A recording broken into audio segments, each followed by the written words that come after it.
ಸ್ನೇಹಿತರೆ, ಕರ್ನಾಟಕ ಬಿಜೆಪಿಯ ಹಿರಿಯ ರಾಜಕಾರಣಿ ಯಡಿಯೂರಪ್ಪ ಸದನದಲ್ಲಿ ಒಂದು ಮಾತನ್ನು ಡಿ ಕೆ ಶಿವಕುಮಾರ್ ಕುರಿತು ಹೇಳಿದರು. ಡಿ ಕೆ ಶಿವಕುಮಾರ್ ಅವರೇ, ನೀವು ರಾಜ್ಯದ ಮುಖ್ಯಮಂತ್ರಿ ಆಗಬೇಕು ಅಂತಿದ್ದೀರಾ, ನೀವು ಅಲ್ಲಿದ್ದರೆ ಮುಖ್ಯಮಂತ್ರಿ ಆಗೋಕ್ಕೆ ಸಾಧ್ಯನಾ? ನೀವು ಏನಾದರೂ ಮುಖ್ಯಮಂತ್ರಿ ಆಗಬೇಕು ಅಂದರೆ ಅದು ಬಿ ಜೆ ಪಿಯಿಂದ ಮಾತ್ರ ಸಾಧ್ಯ ಅನ್ನುವ ಒಂದು ಹೇಳಿಕೆಯನ್ನು ಸದನದಲ್ಲಿ ಕೊಟ್ಟಿದ್ದರು. ಆ ಸಂದರ್ಭದಲ್ಲಿ ಡಿ ಕೆ ಶಿವಕುಮಾರ್ ಆ ಒಂದು ಮಾತಿಗೆ ನಗುತ್ತಲೇ ರಿಪ್ಲೈಯನ್ನು ಮಾಡಿದರು. ಸರ್, ನಾನು ರಾಜ್ಯದ ಮುಖ್ಯಮಂತ್ರಿ ಆಗಬೇಕು ಒಂದು ಸಂದರ್ಭ ಏನಾದರೂ ಬಂದರೆ ನಿಮ್ಮ ಕಡೆ ಕೂತ್ಕೊಂಡಿರ್ತಕ್ಕಂಥ ಎಷ್ಟೋ ಶಾಸಕರು ಈ ಕಡೆ ಬಂದು ಕೂರ್ತಾರೆ ಅನ್ನುವ ಹೇಳಿಕೆಯನ್ನು ಕೊಡೋದ್ರ ಮೂಲಕ ಒಂದು ರೀತಿಯ ಕುತೂಹಲವನ್ನು ಡಿ ಕೆ ಶಿವಕುಮಾರ್ ಹುಟ್ಟಾಕಿದ್ರು. ಅವತ್ತು 5-6 ವರ್ಷದ ಮುಂಚೆ ಯಡಿಯೂರಪ್ಪನವರು ಆಡಿದ್ದಂಥ ಮಾತು ಇವತ್ತು ಡಿ ಕೆ ಶಿವಕುಮಾರ್ ವಿಚಾರದಲ್ಲಿ ನಿಜವಾಗ್ತಾ ಇದೆ ಅನ್ನುವ ಒಂದು ಪ್ರಶ್ನೆಗಳು ಹುಟ್ಕೊಂಡಿದ್ದಾವೆ. ಸ್ವತಃ ಡಿ ಕೆ ಶಿವಕುಮಾರ್ ಇದರ ಸುಳಿವನ್ನು ಕೊಡ್ತಾ ಇರತಕ್ಕಂಥದ್ದು ರಾಜ್ಯ ಕಾಂಗ್ರೆಸ್ನಲ್ಲಿ ಬಹುದೊಡ್ಡ ಅಲ್ಲೋಲ ಕಲ್ಲೋಲಕ್ಕೆ ಕಾರಣ ಆಗಿದೆ.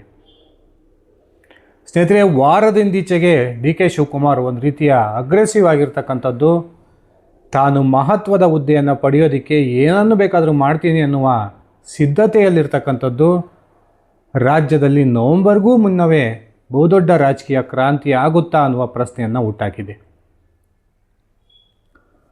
6 ವರ್ಷದ ಹಿಂದೆ ಕುಮಾರಸ್ವಾಮಿ ನೇತೃತ್ವದ JDS ಕಾಂಗ್ರೆಸ್ ಒಂದು ಮೈತ್ರಿ ಸರ್ಕಾರ ಪತನಗೊಳ್ತಕ್ಕಂಥ ಸಂದರ್ಭದಲ್ಲಿ ಬಿ ಜೆ ಪಿಯ ರಾಷ್ಟ್ರೀಯ ನಾಯಕರು ತನಗೆ ಉಪಮುಖ್ಯಮಂತ್ರಿ ಆಫರನ್ನು ಕೊಟ್ಟಿದ್ದರು ಅನ್ನುವ ಒಂದು ಟೈಮ್ ಬಾಂಬನ್ನು ನಿನ್ನೆ ಸಿಡಿಸೋದ್ರ ಮೂಲಕ ಡಿ ಕೆ ಶಿವಕುಮಾರ್ ಇಷ್ಟು ದಿನ ಯಾಕೆ ಈ ವಿಚಾರದಲ್ಲಿ ಸುಮ್ಮನಿದ್ರು, ಈಗ ಮುಖ್ಯಮಂತ್ರಿ ಬದಲಾವಣೆ ವಿಚಾರ ದೊಡ್ಡ ಮಟ್ಟದಲ್ಲಿ ಚರ್ಚೆ ಆಗ್ತಿರ್ತಕ್ಕಂಥ ಈ ಸಂದರ್ಭದಲ್ಲಿ ಯಾಕೆ ಈ ಮಾತನ್ನು ಹೇಳಿದರು ಅನ್ನುವ ಪ್ರಶ್ನೆಗಳು ಕೂಡ ಹುಟ್ಕೊಂಡಿದ್ದಾವೆ. ಬನ್ನಿ ಸ್ನೇಹಿತರೆ, ಹಾಗಾದರೆ ನಿಜಕ್ಕೂ ಕೂಡ ಕಾಂಗ್ರೆಸ್ನ ಬುಡಕ್ಕೆ ಡಿ ಕೆ ಶಿವಕುಮಾರ್ ಯಾವ ರೀತಿಯ ಒಂದು ಟೈಮ್ ಬಾಂಬನ್ನು ಫಿಕ್ಸ್ ಮಾಡಿದ್ದಾರೆ, ನಿಜಕ್ಕೂ ಡಿ ಕೆ ಶಿವಕುಮಾರ್ ಅವರ ಮುಂದಿನ ಹೆಜ್ಜೆ ಯಾವ ರೀತಿ ಆಗಿರುತ್ತೆ ನಾನೀಗ ವಿವರಿಸ್ತಾ ಹೋಗ್ತೀನಿ. ಅದಕ್ಕಿಂತ ಮುಂಚೆ ನೀವಿನ್ನು ನನ್ನ ಇಟ್ಗೆ ಅಂತ ಯೂಟ್ಯೂಬ್ ಚಾನಲ್ಗೆ ಸಬ್ಸ್ಕ್ರೈಬ್ ಮಾಡ್ಕೊಂಡಿಲ್ಲ ಅಂದರೆ ದಯವಿಟ್ಟು ಸಬ್ಸ್ಕ್ರೈಬ್ ಮಾಡಿಕೊಂಡು ಬೆಲ್ ಬಟನ್ನ ಕ್ಲಿಕ್ ಮಾಡಿ. ನಾನು ಕೊಡ್ತಕ್ಕಂಥ ಮಾಹಿತಿ ನಿಮ್ಗೆ ಇಷ್ಟ ಆಗಿದ್ದರೆ ಈ ವಿಡಿಯೋಗೆ ಲೈಕ್ ಮಾಡಿ, ಶೇರ್ ಮಾಡಿ, ಕಮೆಂಟ್ ಮಾಡಿ. ಸ್ನೇಹಿತರೆ, ಕಾಂಗ್ರೆಸ್ನ trouble shooter D K Shivakumar ಪದೇ ಪದೇ ಒಂದು ಮಾತನ್ನು ಹೇಳ್ತಾರೆ. ರಾಜಕಾರಣ ಅನ್ನೋದು ಒಂದು ಚದುರಂಗ ಇದ್ದಂತೆ, ಆ ಚದುರಂಗದಲ್ಲಿ ಯಾವ ಕಾಯನ್ನು ಯಾವಾಗ ಮೂವ್ ಮಾಡಬೇಕು ಅನ್ನೋದನ್ನು ತಿಳ್ಕೊಂಡಿರ್ತಕ್ಕಂಥದ್ದು ನಿಜವಾದ ನಾಯಕನಾಗ್ತಾನೆ ಅನ್ನುವ ಹೇಳಿಕೆಯನ್ನು ಪದೇ ಪದೇ ಡಿ ಕೆ ಶಿವಕುಮಾರ್ ಹೇಳ್ತಿರ್ತಾರೆ. ರಾಜ್ಯದಲ್ಲಿ ಮುಖ್ಯಮಂತ್ರಿ ಬದಲಾವಣೆ ವಿಚಾರ ದೊಡ್ಡ ಮಟ್ಟದಲ್ಲಿ ಚರ್ಚೆ ಆಗ್ತಿರ್ತಕ್ಕಂಥ ಈ ಸಂದರ್ಭದಲ್ಲಿ ಡಿ ಕೆ ಶಿವಕುಮಾರ್ ತನ್ನ ಒಂದು ದಾಳವನ್ನು ನಿನ್ನೆ ಉರುಳಿಸಿದ್ದಾರೆ. ಅವರ ಒಂದು ಪುಸ್ತಕ ಬಿಡುಗಡೆಯ ಸಮಾರಂಭದಲ್ಲಿ ಮಾತನಾಡಿದಂತಹ ಡಿ ಕೆ ಶಿವಕುಮಾರ್ ಒಂದು ಸ್ಫೋಟಕ ಮಾಹಿತಿಯನ್ನು ಹೊರಹಾಕ್ತಾರೆ. ಕುಮಾರಸ್ವಾಮಿ ನೇತೃತ್ವದ ಸರ್ಕಾರದ ಪತನದ ಸಂದರ್ಭದಲ್ಲಿ ಬಿ ಜೆ ಪಿ ಹೈಕಮಾಂಡ್ ನಾಯಕರು ಒಬ್ಬ ರಾಷ್ಟ್ರಮಟ್ಟದ ಅಧಿಕಾರಿಯ ಮೂಲಕ ನನಗೆ ಫೋನ್ ಕರೆಯನ್ನು ಮಾಡಿಸ್ತಾರೆ. ಆ ಫೋನ್ ಕರೆಯಲ್ಲಿ ಮಾತಾಡೋದ್ರ ಮೂಲಕ ನನಗೆ 2 ಪ್ರಮುಖ ಆಫರನ್ನು ಕೊಡ್ತಾರೆ. ಒಂದು, ನೀವು ಬಿ ಜೆ ಪಿಗೆ ಸೇರ್ಪಡೆಯಾಗಿ ಉಪಮುಖ್ಯಮಂತ್ರಿ ಆಗ್ತಿರೋ ಅಥವಾ ನೀವು ಹಠ ಮಾಡಿ ಜೈಲಿಗೆ ಹೋಗ್ತಿರೋ ಅನ್ನುವ ಪ್ರಶ್ನೆಯನ್ನು ಕೇಳ್ತಾರೆ. ನಾನು ಕೊನೆಗೆ ಅನಿವಾರ್ಯವಾಗಿ ನನ್ನ ಪಕ್ಷನಿಷ್ಠೆಯ ಕಾರಣಕ್ಕೆ ಆ ಉಪಮುಖ್ಯಮಂತ್ರಿ ಅಂತಹ ಹುದ್ದೆಯನ್ನು ಕೂಡ ನಾನು ಕಾಲಲ್ಲಿ ಒದ್ದು ನಾನು ಕೊನೆಗೆ ಪಕ್ಷಕ್ಕೋಸ್ಕರವಾಗಿ ಜೈಲಿಗೆ ಹೋಗ್ತೀನಿ ಅನ್ನುವ ಹೇಳಿಕೆಯನ್ನು ಕೊಡೋದ್ರ ಮೂಲಕ ಸಾಕಷ್ಟು ಚರ್ಚೆಗಳನ್ನು ನಿನ್ನೆಯಿಂದ ಹುಟ್ಟಾಕಿದ್ದಾರೆ. ಶಿವಕುಮಾರ್ ನಿನ್ನೆ ಹೇಳಿದ್ದು 6 ವರ್ಷದ ಹಿಂದಿನ ಮಾತು. ಯಾಕೆ ಈ ಸಂದರ್ಭದಲ್ಲಿ ಶಿವಕುಮಾರ್ ಈ ರೀತಿಯ ಮಾತನ್ನು ಹೇಳಿದರು, ಅದರ ಅವಶ್ಯಕತೆ ಇತ್ತ ಅನ್ನುವ ಪ್ರಶ್ನೆಗಳು ಹುಟ್ಕೊಂಡಿದ್ದಾವೆ. ಸ್ನೇಹಿತರೆ, ಇದರ ಹಿಂದೆ ಡಿ ಕೆ ಶಿವಕುಮಾರ್ ಅವರ ಚದುರಂಗದ ಆಟ ಇದೆ ಅನ್ನುವ ಒಂದು ಸ್ಪಷ್ಟ ಸುಳಿವುಗಳು ಕೂಡ ಸಿಗ್ತಾ ಇದ್ದಾವೆ. ಈಗಾಗಲೇ ಕಾಂಗ್ರೆಸ್ನ ಹೈಕಮಾಂಡ್ ಮಟ್ಟದಲ್ಲಿರ್ತಕ್ಕಂಥ ಸೋನಿಯಾ ಗಾಂಧಿ ಮತ್ತು ಪ್ರಿಯಾಂಕಾ ವಾದ್ರಾ ಬಿಹಾರದ ಚುನಾವಣೆಯ ನಂತರ ಡಿ ಕೆ ಶಿವಕುಮಾರ್ ಅವರನ್ನು ರಾಜ್ಯದ ಮುಖ್ಯಮಂತ್ರಿ ಆಗ್ತೀವಿ ಅನ್ನುವ ಭರವಸೆಯನ್ನು ಕೊಟ್ಟಿದ್ದಾರೆ ಅನ್ನುವ ಮಾತುಗಳು ಡಿ ಕೆ ಬಳಗದಿಂದ ಕೇಳಿ ಬರ್ತಾ ಇದ್ದಾವೆ. ಆದರೆ ಡಿ ಕೆ ಶಿವಕುಮಾರ್ಗೆ ಹೈಕಮಾಂಡ್ ಮಟ್ಟದಲ್ಲಿ ಬಹುದೊಡ್ಡ ಹಿನ್ನಡೆಯನ್ನು ತರ್ತಾ ಇರತಕ್ಕಂಥವರು ಕಾಂಗ್ರೆಸ್ನ ಯುವ ನಾಯಕ ರಾಹುಲ್ ಗಾಂಧಿ. 3 ತಿಂಗಳ ಅವಧಿಯಲ್ಲಿ ಡಿ ಕೆ ಶಿವಕುಮಾರ್ 5 ಬಾರಿ ದೆಹಲಿಯ ಪ್ರವಾಸವನ್ನು ಕೈಗೊಂಡಿದ್ದಾರೆ. ಈ 5 ಬಾರಿಯೂ ಕೂಡ ರಾಹುಲ್ ಗಾಂಧಿ ಡಿ ಕೆ ಶಿವಕುಮಾರ್ ಅವರ ಭೇಟಿಗೆ ಅವಕಾಶವನ್ನು ಮಾಡಿಕೊಡದೇ ಇರತಕ್ಕಂಥದ್ದು ಡಿ ಕೆ ಶಿವಕುಮಾರ್ ಕೆರಳಿ ಕೆಂಡವಾಗಂತೆ ಮಾಡಿದೆ ಅನ್ನುವ ಮಾತುಗಳು ಕೇಳಿ ಬರ್ತಾ ಇದ್ದಾವೆ. ಒಂದು ಕಡೆ ರಾಹುಲ್ ಗಾಂಧಿ ರಾಜ್ಯದ ಸಿದ್ದರಾಮಯ್ಯನವರನ್ನು ಮುಖ್ಯಮಂತ್ರಿ ಸ್ಥಾನದಿಂದ ಕೆಳಗಿಳಿಸೋದಕ್ಕೆ ಸುತಾರಾಮ್ ಒಪ್ಪಿಗೆಯನ್ನು ಕೊಡ್ತಾ ಇಲ್ಲ ಅನ್ನುವ ಮಾತುಗಳು ಕೂಡ ಕೇಳಿ ಬರ್ತಾ ಇದ್ದು, ಇದೇ ಕಾರಣಕ್ಕೆ ಡಿ ಕೆ ಶಿವಕುಮಾರ್ ಈಗ ತನ್ನ ರಾಜಕೀಯ ದೊಡ್ಡ ಹೆಜ್ಜೆಯನ್ನು ಇಡೋದಕ್ಕೆ ಎಲ್ಲ ತಯಾರಿಯನ್ನು ಕೂಡ ಮಾಡ್ಕೊಳ್ತಿದ್ದಾರೆ. ಸ್ನೇಹಿತರೆ, ನಾವು ಈ ಹಿಂದೆ ಸಾಕಷ್ಟು ಸುದ್ದಿಗಳನ್ನು ಡಿ ಕೆ ಶಿವಕುಮಾರ್ ಕುರಿತು ಪ್ರಸಾರವನ್ನು ಮಾಡಿದ್ವಿ. ಡಿ ಕೆ ಶಿವಕುಮಾರ್ ನಿರಂತರವಾಗಿ ರಾಷ್ಟ್ರೀಯ BJP ನಾಯಕರ ಸಂಪರ್ಕದಲ್ಲಿದ್ದಾರೆ. ನವಂಬರ್ವರೆಗೂ ಕೂಡ ಅತ್ಯಂತ ತಾಳ್ಮೆಯಿಂದ ಕಾದು ನೋಡಿ, ನವಂಬರ್ ನಂತರವೂ ಕೂಡ ತನಗೆ ರಾಜ್ಯದಲ್ಲಿ ಮಹತ್ವದ ಹುದ್ದೆಯನ್ನು ಕಾಂಗ್ರೆಸ್ ಹೈಕಮಾಂಡ್ ಕೊಡದೇ ಹೋದರೆ ಡಿ ಕೆ ಶಿವಕುಮಾರ್ ಸಿಡಿದೇಳ್ತಾರೆ ಅನ್ನುವ ಸುದ್ದಿಗಳನ್ನು ನಾನೇ 8-10 ಸುದ್ದಿಗಳನ್ನು ಪ್ರಸಾರ ಮಾಡಿದ್ದೆ. ಇದೀಗ ಸ್ವತಃ ಡಿ ಕೆ ಶಿವಕುಮಾರ್ ತನ್ನ ಮತ್ತು BJP ರಾಷ್ಟ್ರೀಯ ನಾಯಕರ ನಡುವೆ ಏನೆಲ್ಲ ಒಂದು ರಾಜಕೀಯ ಬೆಳವಣಿಗೆಗಳು ನಡೆದಿದೆ ಅನ್ನೋದನ್ನು ಅತ್ಯಂತ ಸೂಕ್ಷ್ಮವಾಗಿ ನಿನ್ನೆ ಬಹಿರಂಗಗೊಳಿಸಿದ್ದಾರೆ. ಸ್ನೇಹಿತರೆ, ಮೊನ್ನೆ ಬೆಂಗಳೂರಿನ ಪ್ರವಾಸವನ್ನು ಕೈಗೊಂಡಿದ್ದಂಥ ಅಂದರೆ ಮೆಟ್ರೋದ ಯೆಲ್ಲೋ ಮಾರ್ಗದ ಉದ್ಘಾಟನೆಗೆ ಬಂದಿದ್ದಂಥ ನರೇಂದ್ರ ಮೋದಿ ಅವರನ್ನು ಆ ವೇದಿಕೆಯಲ್ಲಿಯೇ ಡಿ ಕೆ ಶಿವಕುಮಾರ್ ಅತ್ಯಂತ ಆತ್ಮೀಯವಾಗಿ ಮಾತಾಡಿಸಿದ್ದನ್ನು ನಾವು ನೋಡಿದ್ವಿ. ಒಂದು ಕಡೆ ಸಿದ್ದರಾಮಯ್ಯನವರು ಆ ಕಾರ್ಯಕ್ರಮದಲ್ಲಿ ಭಾಷಣ ಮಾಡೋದಕ್ಕೆ ಎದ್ದೋಗ್ತಾರೆ. ಎದ್ದೋದ ತಕ್ಷಣ ಡಿ ಕೆ ಶಿವಕುಮಾರ್ ನರೇಂದ್ರ ಮೋದಿಯವರ ಹತ್ರ ಬಂದು ಅವ್ರ ಕಿವಿಯಲ್ಲಿ 3-4 ನಿಮಿಷಗಳ ಕಾಲ ಮಾತುಕತೆಯನ್ನು ನಡೆಸ್ತಾರೆ. ಆ ಒಂದು ಸಂದರ್ಭದಲ್ಲಿಯೇ ಈ ಡಿ ಕೆ ಶಿವಕುಮಾರ್ ಮತ್ತು ನರೇಂದ್ರ ಮೋದಿಯವರ ನಡುವೆ ಏನೆಲ್ಲ ನಡೆದಿರ್ಬೋದು ಅನ್ನುವ ಚರ್ಚೆಗಳು, ಗುಸುಗುಸುಗಳು ನಡೀತಾ ಇದ್ವು. ಆದರೆ ಅದಾದ ನಂತರವೂ ಕೂಡ ಡಿ ಕೆ ಶಿವಕುಮಾರ್ ಏನು ಬೆಂಗಳೂರು ಅಭಿವೃದ್ಧಿಯ ಒಂದು ಖಾತೆಯನ್ನು ಹೊಂದಿದ್ದಾರೆ, ಆ ಖಾತೆಗೆ ಸಂಬಂಧಪಟ್ಟಂತೆ ನರೇಂದ್ರ ಮೋದಿಯವರನ್ನು ಇತ್ತೀಚೆಗೆ ಭೇಟಿಯಾಗಿದ್ದರು.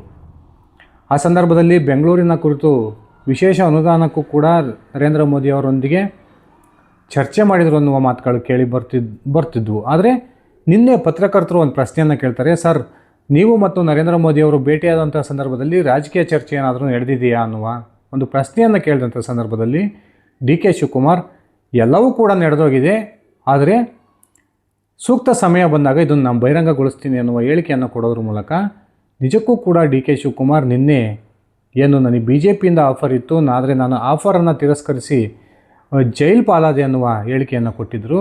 ಈ ಹೇಳಿಕೆಯ ಹಿಂದೆ ಡಿ ಕೆ ಶಿವಕುಮಾರ್ ಕಾಂಗ್ರೆಸ್ನ ಹೈಕಮಾಂಡ್ಗೆ ಎಚ್ಚರಿಕೆಯ ಸಂದೇಶವನ್ನು ರವಾನಿಸಿದ್ದಾರೆ ಅನ್ನುವ ಮಾತುಗಳು ಈಗ ರಾಜಕೀಯ ವಲಯದಲ್ಲಿ ಕೇಳಿ ಬರ್ತಾ ಇದ್ದಾವೆ. ಇದೇ ಅಂಶವನ್ನು ಇವತ್ತು ಕರ್ನಾಟಕ ವಿಧಾನಸಭೆಯ ವಿರೋಧ ಪಕ್ಷದ ನಾಯಕರಾಗಿರ್ತಕ್ಕಂಥ ಆರ್ ಅಶೋಕ್ ಅವರು ಮಾಧ್ಯಮಗಳೊಂದಿಗೆ ಹಂಚಿಕೊಂಡಿದ್ದಾರೆ. ಡಿ ಕೆ ಶಿವಕುಮಾರ್ 6 ವರ್ಷ ಹಿಂದೆ ನಡೆದಂತಹ ಈ ಒಂದು ಬೆಳವಣಿಗೆಯನ್ನು ನಿನ್ನೆ ಯಾಕೆ ಪ್ರಸ್ತಾಪ ಮಾಡಿದರು? ಈ ಪ್ರಸ್ತಾಪ ಮಾಡೋದ್ರ ಮೂಲಕ ಕಾಂಗ್ರೆಸ್ ಹೈಕಮಾಂಡ್ಗೆ ಒಂದು ರೀತಿಯ ವಾರ್ನಿಂಗ್ ಕೊಡ್ತಕ್ಕಂಥ ಪ್ರಯತ್ನವನ್ನು ಡಿ ಕೆ ಶಿವಕುಮಾರ್ ಮಾಡಿದ್ದಾರೆ. ಡಿ ಕೆ ಶಿವಕುಮಾರ್ ಒಂದು ರೀತಿ BJPಯಿಂದ ಆ ರೀತಿ ಆಫರ್ ಬಂದಿದ್ದೇ ಆಗಿದ್ದರೆ ಅವರು ಯಾರು, ಯಾವಾಗ, ಎಷ್ಟು ಗಂಟೆಗೆ, ಯಾವ ನಂಬರಿಂದ ಫೋನ್ ಮಾಡಿದರು ಅನ್ನೋದನ್ನು ಬಹಿರಂಗಗೊಳಿಸಲಿ ಅನ್ನುವ ಸವಾಲನ್ನು ಕೂಡ ಈ ಅಶೋಕ್ ಅವರು ಹಾಕಿದ್ದಾರೆ. ಅಶೋಕ್ ಅವರ ಸವಾಲು ಏನೇ ಇರಲಿ ಸ್ನೇಹಿತರೆ, ಡಿ ಕೆ ಶಿವಕುಮಾರ್ ಅಂತೂ ಈಗ ತನ್ನ ಪಾನನ್ನು ಮೂವ್ ಮಾಡಿ ಆಗಿದೆ. ಡಿ ಕೆ ಶಿವಕುಮಾರ್ ತಮ್ಮ ಬೆಂಬಲಿಗರಿಗೆ ಈಗಲೂ ಕೂಡ ಒಂದು ಮಾತನ್ನು ಹೇಳ್ತಾರೆ, ನವಂಬರ್ ಮುಗಿಯೋದ್ರವರೆಗೂ ಕೂಡ ನೀವು ಯಾರೂ ಮುಖ್ಯಮಂತ್ರಿ ಬದಲಾವಣೆ ವಿಚಾರವನ್ನು ಚರ್ಚೆ ಮಾಡೋಕ್ಕೆ ಹೋಗಬೇಡಿ, ನವಂಬರ್ ನಂತರ ಆ ವಿಚಾರದ ಬಗ್ಗೆ ನಾನೇನೇ ಸ್ಪಷ್ಟನೆ ಕೊಡ್ತೀನಿ ಅನ್ನುವ ಒಂದು ಮನವರಿಕೆಯನ್ನು ಅವರ ಬೆಂಬಲಿಗರಿಗೆ ಮಾಡಿಕೊಡ್ತಿದ್ದಾರೆ. ಒಂದು ಕಡೆ ಸಿದ್ದರಾಮಯ್ಯ ಈಗಾಗಲೇ ಸಚಿವ ಸಂಪುಟವನ್ನು ಪುನರ್ರಚನೆ ಮಾಡಬೇಕು, ಆ ಮೂಲಕ ತನ್ನ ಮುಖ್ಯಮಂತ್ರಿ ಸ್ಥಾನವನ್ನು ಭದ್ರಪಡಿಸ್ಕೊಳ್ಬೇಕು ಅನ್ನುವ ಒಂದು ಯೋಚನೆಯಲ್ಲಿದ್ದರೆ ಡಿ ಕೆ ಶಿವಕುಮಾರ್ ಕೂಡ ತನ್ನದೇ ಆದಂಥ ರೀತಿಯಲ್ಲಿ ಮುಖ್ಯಮಂತ್ರಿ ಸ್ಥಾನವನ್ನು ಪಡೆಯೋದಕ್ಕೆ ಸಂಪೂರ್ಣವಾದ ತಯಾರಿಯನ್ನು ಮಾಡ್ಕೊಳ್ತಾ ಇದ್ದಾರೆ. ಈಗಾಗಲೇ ನಾವೇನು ಮೊದಲಿಂದನೂ ಕೂಡ ಡಿ ಕೆ ಶಿವಕುಮಾರ್ BJP ಸೇರ್ಪಡೆಯ ವಿಚಾರವಾಗಿ ಕೆಲವೊಂದಿಷ್ಟು ಸುದ್ದಿಯನ್ನು ಪ್ರಸಾರ ಮಾಡಿದ್ವಿ. ಆ ಎಲ್ಲ ಸುದ್ದಿಗಳು ಕೂಡ ನಿಜ ಆಗ್ಬೋದು ಅನ್ನುವ ಸಾಧ್ಯತೆಗಳ ಒಂದು ಮುನ್ಸೂಚನೆ ಈಗ ಸಿಗ್ತಾ ಇದೆ. ಸ್ನೇಹಿತರೆ, ರಾಜ್ಯ ಕಾಂಗ್ರೆಸ್ನಲ್ಲಿ ಎಲ್ಲವೂ ಕೂಡ ಸರಿಯಾಗಿಲ್ಲ. ಒಂದು ಕಡೆ ಸಿದ್ದರಾಮಯ್ಯನವರು ತಾನು ಉಳಿದಿರ್ತಕ್ಕಂಥ ಅವಧಿಗೆ ಮುಖ್ಯಮಂತ್ರಿ ಆಗಿ ಮುಂದುವರಿಬೇಕು ಅನ್ನುವ ಒಂದು ಬಯಕೆಯನ್ನು ಇಟ್ಕೊಂಡು ಸಾಕಷ್ಟು ಪ್ರಯತ್ನವನ್ನು ನಡೆಸ್ತಿದ್ದಾರೆ. ಇನ್ನೊಂದು ಕಡೆ ಕಾಂಗ್ರೆಸ್ ಹೈಕಮಾಂಡ್ ಏನಾದರೂ ಒತ್ತಡವನ್ನು ತಂದು ಡಿ ಕೆ ಶಿವಕುಮಾರ್ ಅವರನ್ನು ಮುಖ್ಯಮಂತ್ರಿ ಸ್ಥಾನಕ್ಕೆ ತಂದು ಕೂರಿಸೋ ಪ್ರಯತ್ನವನ್ನು ಮಾಡಿದರೆ ಆಗ ಡಿ ಕೆಗೆ ಮುಖ್ಯಮಂತ್ರಿ ಪಟ್ಟವನ್ನು ತಪ್ಪಿಸೋದಕ್ಕೆ ದಲಿತ CMನ ಒಂದು ಕೂಗನ್ನು ಮತ್ತೊಮ್ಮೆ ಜೋರು ಮಟ್ಟದಲ್ಲಿ ಕಾಂಗ್ರೆಸ್ನ ಇತರ ನಾಯಕರು ಎಬ್ಬಿಸ್ತಾ ಇದ್ದಾರೆ. ಇದೇ ಸಂದರ್ಭದಲ್ಲಿ ಅತ್ಯಂತ ದೊಡ್ಡ ದೈವ ಭಕ್ತನಾಗಿರ್ತಕ್ಕಂಥ ಜ್ಯೋತಿಷ್ಯವನ್ನು ನಂಬತಕ್ಕಂಥ ಡಿ ಕೆ ಶಿವಕುಮಾರ್ ಇದೀಗ ತಮ್ಮ ಜ್ಯೋತಿಷಿಗಳ ಮಾತಿನ ಪ್ರಕಾರವೇ ಡಿಸೆಂಬರ್ ಅಂತ್ಯದ ವೇಳೆಗೆ ರಾಜ್ಯದ ಮುಖ್ಯಮಂತ್ರಿ ಆಗೋದಕ್ಕೆ ಏನನ್ನು ಬೇಕಾದರೂ ನಾನು ಮಾಡೋದಕ್ಕೆ ರೆಡಿ ಅಂತಕ್ಕಂಥ ಒಂದು ಸ್ಪಷ್ಟ ಸಂದೇಶವನ್ನು ನಿನ್ನೆ ಕೊಟ್ಟಿದ್ದಾರೆ. ಈ ಮೂಲಕ ರಾಜ್ಯ ಕಾಂಗ್ರೆಸ್ನಲ್ಲಿ ನಿನ್ನೆಯಿಂದ ಡಿ ಕೆ ಶಿವಕುಮಾರ್ ಅವರ ಹೇಳಿಕೆ ಒಂದು ದೊಡ್ಡ ಮಟ್ಟದ ತಳಮಳವನ್ನು ಸೃಷ್ಟಿ ಮಾಡಿದೆ. ರಾಹುಲ್ ಗಾಂಧಿ ಅವರು ಭೇಟಿಗೆ ಡಿ ಕೆ ಶಿವಕುಮಾರ್ ಅವರ ಭೇಟಿಗೆ ನಿರಾಸಕ್ತಿಯನ್ನು ತೋರಿಸ್ತಾ ಇರತಕ್ಕಂಥದ್ದು ಡಿ ಕೆ ಅವರ ಬಹುದೊಡ್ಡ ಕೋಪಕ್ಕೆ ಕಾರಣ ಆಗಿದೆ ಅನ್ನುವ ಮಾತುಗಳು ಕೂಡ ಈಗ ಕೇಳಿ ಬರ್ತಾ ಇದ್ದಾವೆ. ಕಳೆದ ವಿಧಾನಸಭಾ ಚುನಾವಣೆಯಲ್ಲಿ ರಾಜ್ಯದಲ್ಲಿ ಕಾಂಗ್ರೆಸ್ ಅಧಿಕಾರಕ್ಕೆ ಬರೋದಕ್ಕೆ ಸಿದ್ದರಾಮಯ್ಯನವರಷ್ಟೇ ಪ್ರಮುಖ ಪಾತ್ರವನ್ನು ವಹಿಸಿದ್ದಂಥವರು ಡಿ ಕೆ ಶಿವಕುಮಾರ್ ಅಂದರೆ ತಪ್ಪಾಗೋದಿಲ್ಲ. ಡಿ ಕೆ ಶಿವಕುಮಾರ್ ಈಗ ತನ್ನ ಹಕ್ಕಿಗಾಗಿ ಹೋರಾಟವನ್ನು ನಡೆಸ್ತಾ ಇದ್ದಾರೆ. ಒಂದು ವೇಳೆ Congress high command D K Shivakumar ಅವರ ಬೇಡಿಕೆಗೆ ಕಿವಿಗೊಡದೆ ಹೋದರೆ ಡಿ ಕೆ ಶಿವಕುಮಾರ್ ಮುಂದಿನ ರಾಜಕೀಯ ನಿರ್ಧಾರವನ್ನು ತೆಗೆದುಕೊಳ್ಳೋದಕ್ಕೆ ಹಿಂಜರಿಯೋದಿಲ್ಲ ಅನ್ನೋದಂತೂ ಸ್ಪಷ್ಟವಾಗ್ತಾ ಇದೆ. ಸ್ನೇಹಿತರೆ, ನಿಮ್ಮ ಅಭಿಪ್ರಾಯದ ಪ್ರಕಾರ ಡಿ ಕೆ ಶಿವಕುಮಾರ್ ನಿಜಕ್ಕೂ ಕೂಡ ಕಾಂಗ್ರೆಸ್ನಿಂದಲೇ ರಾಜ್ಯದ ಮುಖ್ಯಮಂತ್ರಿ ಆಗ್ತಾರಾ ಅಥವಾ ದೊಡ್ಡ ರಾಜಕೀಯ ನಿರ್ಧಾರವನ್ನು ತೆಗೆದುಕೊಳ್ಳೋದ್ರ ಮೂಲಕ ಬಿ ಜೆ ಪಿಗೆ ಸೇರ್ಪಡೆಯಾಗಿ ಬಿ ಜೆ ಪಿಯಿಂದ ರಾಜ್ಯದ ಮುಖ್ಯಮಂತ್ರಿ ಆಗ್ತಾರಾ? ದಯವಿಟ್ಟು ನಿಮ್ಮ ವೈಯಕ್ತಿಕ ಅಭಿಪ್ರಾಯವನ್ನು ಕಮೆಂಟ್ ಮಾಡಿ. ಇದಿಷ್ಟಾಗಿತ್ತು ನನ್ನ ಇವತ್ತಿನ ಈ ವಿಡಿಯೋ. ನಾನು ಕೊಟ್ಟಿರ್ತಕ್ಕಂಥ ಮಾಹಿತಿ ನಿಮಗೆ ಇಷ್ಟ ಆಗಿದ್ದರೆ ಈ ವಿಡಿಯೋಗೆ ಲೈಕ್ ಮಾಡಿ, ಶೇರ್ ಮಾಡಿ, ಕಮೆಂಟ್ ಮಾಡಿ. ಧನ್ಯವಾದಗಳು ಸ್ನೇಹಿತರೆ. ಶುಭ ದಿನ.